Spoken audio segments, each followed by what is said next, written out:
Good night last night? Fantastic. Okay, so Robert Llewellyn is now on Skype. We're going to do a live question and answer session. Also, he's also on Twitter, so if any of you want to send questions to him via Twitter, he will answer them. So, ladies and gentlemen, Robert Llewellyn.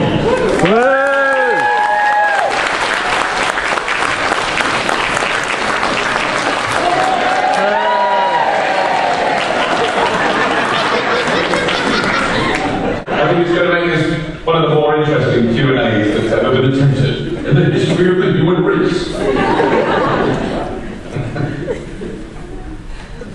Yes, so if you want to ask any question, please ask a question, but there may be a small gap, which is partly due to me being thick and partly due to me slightly low. What was your favourite thing about playing Kryten? To me, if I'm really honest, the most favourite thing of all was the shower that I had after we recorded. That was tantamount to a genuine erotic experience. Have the rubber peeled off. And have a shower, it was lovely. But no, the truth is, I think it's working with the cast and crew was just the best fun. You know, we really get on well. I can never remember any other job I've done where I've laughed so much I've had to lie down on the floor on pause because I can't breathe. Because we just everyone just cracks me up on that show. So it was really fun to do. Hi there. Hello. Hello. In DNA, when Kryten tells Lister that he wants to talk to him about his penis, you both look as if you're struggling not to corpse. Was that the case, do you remember? It was one of the harder scenes to film. I mean, interestingly, I really didn't want to do that episode because I didn't want to not have the mask on that long. I'd done a couple of other tiny cameos, like 1 or 2 lines without the mask on as other characters. Has it gone all dark in your room?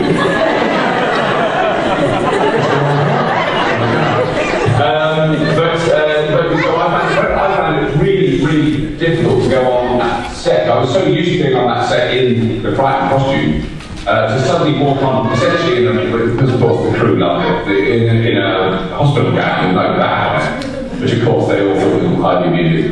And then to do that scene, I found that scene very hard to do because I was so used to having all that rubber on my head, you know, to suddenly not have it. And I can't watch it. It's one of the the one piece of television I've ever done that I can watch Red Dwarf, old episodes of Red Dwarf, quite enjoy them because I love everyone else's performances. And it's not me, it's that bloke with a head like a half-tube rubber tip pencil. But that one I find I can't watch. It's just too painful, too awkward. I can't stand it. That said, the photographs that Craig had, which I think by the time you see the one that is that's been broadcast, we knew what was on the photographs. They were quite interesting photographs that the crew had taken for us, specific to the plot.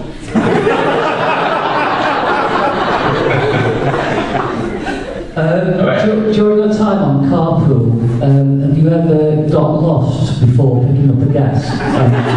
Any funny moments during the time?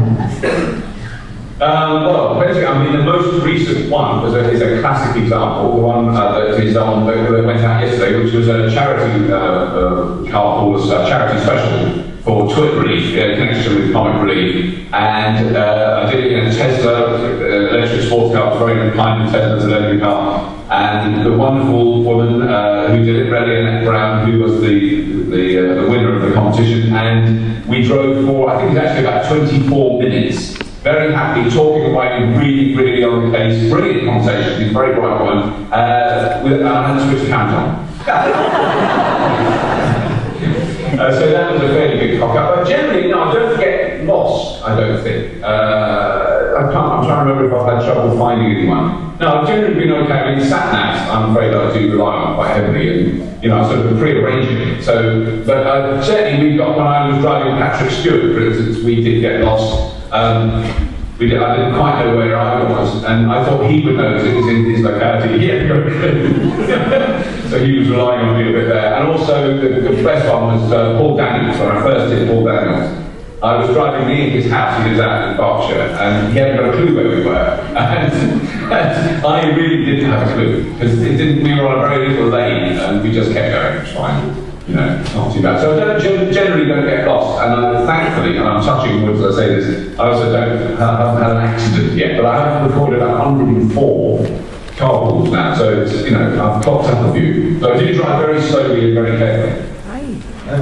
I actually did want to ask you something that sort of relates to Carpool, which is sort of what first drew you to creating television for the web, and what do you think its best advantage is? Because you're obviously a big proponent of the idea of putting content out there on the net. Yeah, I mean, I am really interested in it because I have been for a long time, and I did try a long time ago when it was way too soon. You know, when people still had dial-up 14K modems, it took them 4.5 hours to download a 3-second sketch with Nigel Planer and me. You know, it was like we were sort of ahead of our time in some ways. This was pre-YouTube, and YouTube really changed that whole thing and made it possible to do. But I mean, I'm fascinated by it simply because you can do. I mean, Carpool was an experiment, and I wanted to see if it was possible to do a long-running series that you put out on the internet and see if anybody watched it. And I'm very proud and grateful that I just passed 4 million downloads on iTunes. A couple of months ago, which is, I just think, staggering because that show has got no PR, no funding, no budget. It's done in my car. You know, the people who've been taking part in it have been very generous. You know, so it's been an amazing experience to do. And it sort of proves that the model can work.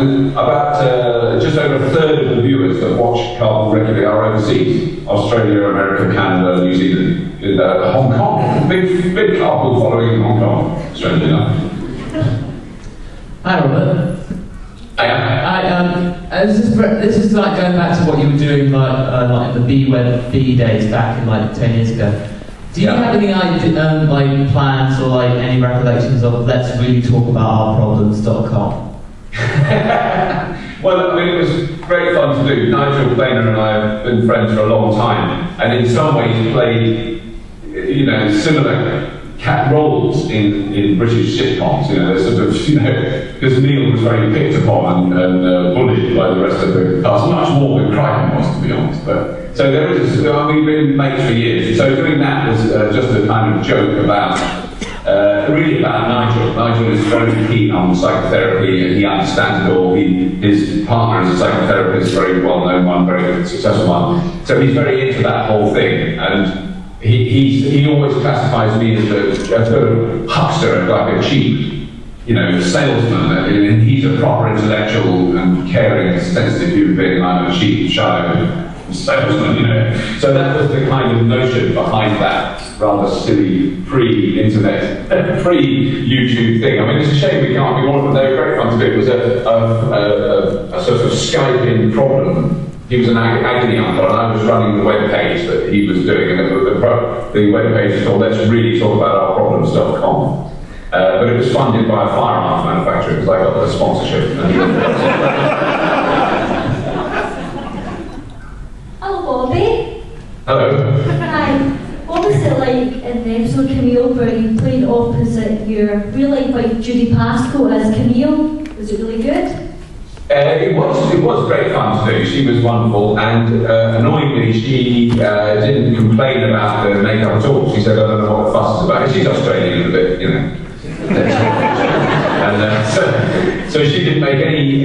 She made no fuss at all about the makeup. And then so ever since then, for many years, whenever I've sort of gone, "Oh, it was tough today. I had the rubber on 15 hours." She goes, I don't know what your problem is, mate. It's all right, not that bad. Don't make a fuss, you know. So I don't get a lot of sympathy. There was also a sequence where I slipped on a gantry and she had to grab me and pull me up. Obviously, mechanized are extremely strong, but my missus is extremely strong. She was a gymnast in the circus before I met her, or when I met her. So she was very tough. But I had a harness on, and it was that movement isn't good. Sorry.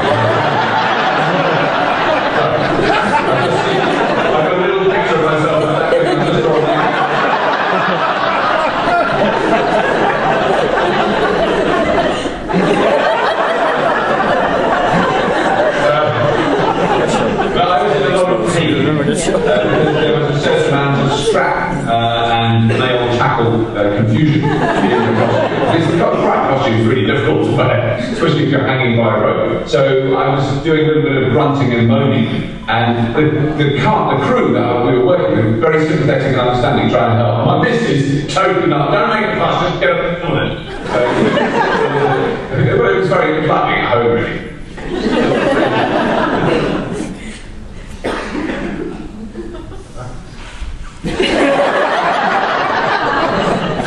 What was your favourite scene to shoot in Red Dwarf? Favourite scene to shoot? It's very hard to really pick one. But I mean, I have to say that the first series I did was in 1989, and I'm just guessing by the sound of your voice, you might have been not born then, or a tiny baby. I can't see you, I'm seeing a baby behind you. Is that you there? Yes. I'm guessing you weren't born in 1989. So that's when we did, so when I did the first series that I did, which was series 3, one of the episodes definitely I remember was Polymorph, which is when Craig puts on the shrinking boxer shorts, and this the shrinking boxer shorts, and I had to pull them off him, and then Rimmer enters and says, "You're the one anything." So we can't really hear him saying it because the laughs were so loud, but that's what he says. And that scene we had to do about 5 or 6 times because the audience were laughing so loud we couldn't even hear each other. I couldn't hear Craig and he was right down there, so we couldn't hear our cues for the next line, so we had to kind of stop and start again. But that was an amazing experience to do that show. But I mean, there's so many of them were, when we were recording in front of an audience, was just the best live, in a way, the live shows I've done. And I did live shows for 10 years before I was in Red Dwarf, but the Red Dwarf recordings were phenomenal experiences. But certainly Polymorph stands out. Garment from the Apocalypse, definitely. I'm trying to think of other ones. That's about as good as I can get. I think Kryten TV, I did enjoy Kryten TV. You've been Kryten. Hello, Bobby Lou. I actually was watching Bottom a few days ago. It was the scene where you are the drunken, one-legged man that seduced or tried to break his leg and he goes, "Oh, you know, guess what? I'll get my hands on. Hold on." Did he actually, was he actually as bad in real life as they say, but completely not Barney? Sorry, I didn't quite hear the whole thing. Was who quite as bad? Sorry. He has a reputation of being a bit of a bar pot. Is it true? A bar pot? I don't know, I'm afraid I'm not familiar with that terminology. Crazy. Is he? Oh, he's bonkers. He's bonkers. Yeah, he has a cut snake. Absolutely, yeah. But he is hysterically funny. And he's got a huge ego that is an absolute joy to be with. There's some performers you could work with who are very egotistical or prickly or sensitive and moody, and they would be unpleasant to work with. But Brit Mail is an egomaniac that is an absolute joy to be next to. So when he was one of my screens the other way, when he was doing undoing the Falkland veteran's leg, which was I was playing by me, so he was sliding his hand up my trousers to undo the straps. He did, just before we shot that scene, he just looked at me and said, "Watch the master work." And he did his sort of thing where he puts his hand up my trousers and goes, "Huh?" That's just number one. Then there's,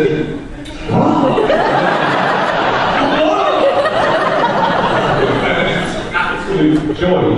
No one took offence to him. He's ridiculously over the top. He's a wonderful guy, really lovely. Really lovely, bonkers, barking man, lunatic man, wonderful guy, you know. If you haven't played Kryten, is there any other part in Red Dwarf you might like to have played? Oh, I just don't think it was. I think it was written for me. You know, I mean, I don't mean in that sense. I mean in a sort of spiritual way. You know, the only thing I couldn't possibly have played Rimmer. Couldn't have played the cat.